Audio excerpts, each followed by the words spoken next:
Because so much is done for so many of us, both by men and machines, because we've become so accustomed to so much service, the use of hands and feet, and even of minds, has in many instances been minimized. And often in the boredom of any hour, or in any moment of inactivity, young people, and others also, will ask, "Where can we go? What is there to do?" As if every waking moment should be filled with some excitement, or as if we had come to expect to be entertained continually. What many of us need to learn in life is the self-resourcefulness that is not primarily dependent upon the efforts of others, an inner initiative for the filling of free time. Men should do many things of their own free will, we quote again. And among the many things to do, there is much to be said for thinking.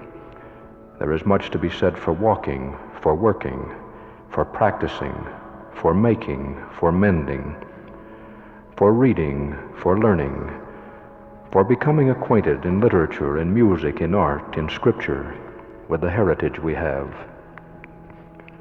There is much to be said for keeping life balanced, for feeding mind and heart and spirit, for considering all sides of ourselves.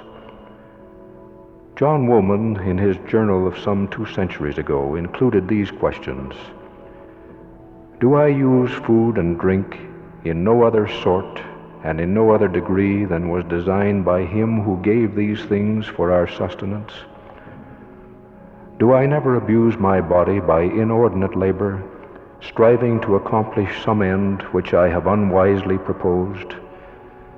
Do I use action enough in some useful employ? Or do I sit too much idle, while some persons who labor to support me have too great a share of it?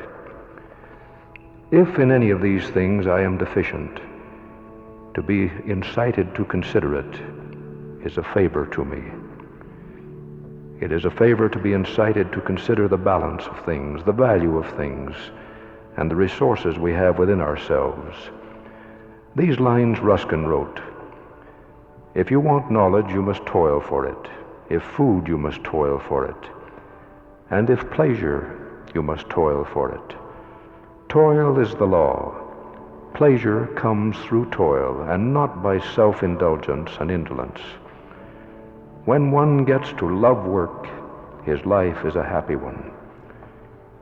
What is there to do now? Where is there to go next? There is much to be said for working, for walking, for thinking, for learning, for deciding, for doing many things for ourselves, avoiding the emptiness, the feelings of frustration that come when we fail to fill time fruitfully.